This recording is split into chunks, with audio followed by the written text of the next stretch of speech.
सो आप तेलंगाना को एटीएम नया एटीएम बोल रहे हैं। जो तेलंगाना पॉलिटिक्स के हिसाब से देखा तो 5 महीने पहले वहां कांग्रेस गवर्नमेंट आया था। कांग्रेस का और एक लाइफ लाइन आया था तेलंगाना के हिसाब से देखा तो। अभी आपका नजरिए से देखा तो कैसा है तेलंगाना पॉलिटिक्स, आप कैसे देखते हैं वो? देखिए, एक वहाँ करप्शन का रैकेट है। चाहे बीआरएस हो, कांग्रेस हो, वो एक ही चट्टे बट्टे के लोग हैं, मिले हुए लोग हैं।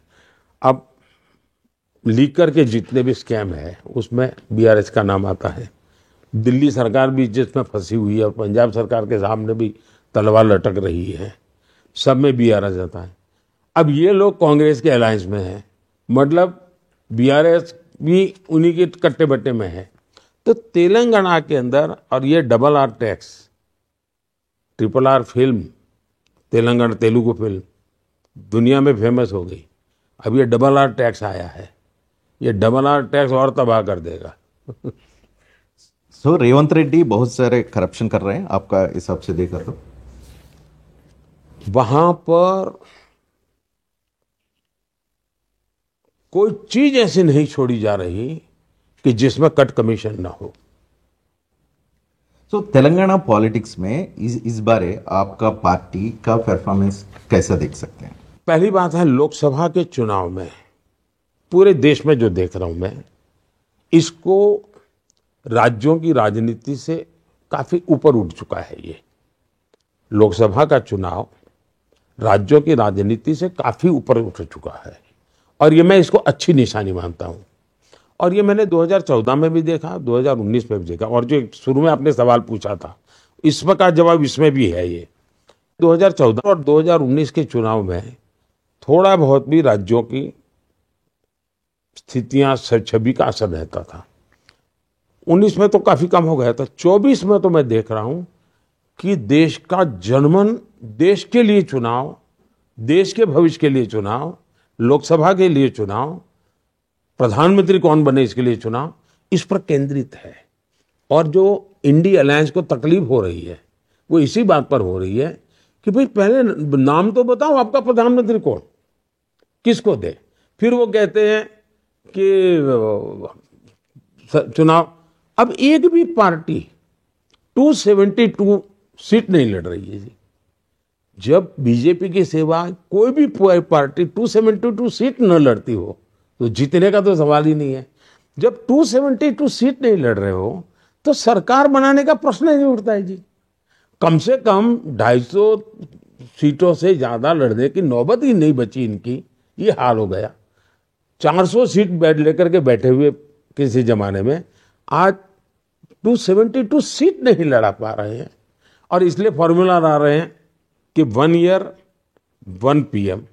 अब मुझे बताइए कि मान लीजिए खेत है, या तो 10-12 खेत किसान इकट्ठे होकर, उनके खेत है, और 10-12 किसान तय करें कि भाई अपने पानी के लिए ट्यूबवेल करना होगा, और कोई जानकार व्यक्ति बताएं कि अगर आप 100 मीटर यहाँ खुदाई करेंगे तो आपको पानी मिलेगा, और आपके सब खेतों के लिए पानी 100 मीटर तक जाना पड़ेगा। अब ये बुद्धिमान ये सोचे कि भाई 100 मीटर जाना है तो मेरे खेत में 10 मीटर करो, दूसरा कहेगा मेरे खेत में 10 मीटर करो, तीसरा कहेगा मेरे देश। अगर ये सभी खेत वाले कहे कि मेरे यहाँ 10-10 मीटर करो तो पानी निकलेगा क्या? पानी तो एक जगह पर 100 मीटर करोगे तब निकलेगा जी। अब ये एक साल के लिए प्रधानमंत्री बनाने जाएंगे जी, देश का भला नहीं हो सकता है जी। इन्होंने देश के इतने बड़े महत्वपूर्ण चुनाव को, लोकतंत्र के इतने बड़े महत्वपूर्ण चुनाव को ऐसा एक भाषणबाजी का खेल बना दिया, झूठ बोलने का खेल बना दिया जी। They are non serious. वो सत्ता के लिए सीरियस है, देश के लिए सीरियस नहीं है। हम देश के लिए सीरियस है। इतना बड़ा फर्क है जी।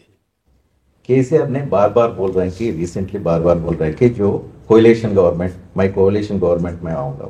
बाई एनी चांस जो केसीआर एंड बीआरएस को आपका जो एनडीए में हिस्सा ले सकते हैं? ये क्यों बोलना पड़ रहा है उनको? ऐसा झूठ क्यों बोलना पड़ रहा है कि इन्होंने असेंबली के पहले भी ऐसा ही कहा था।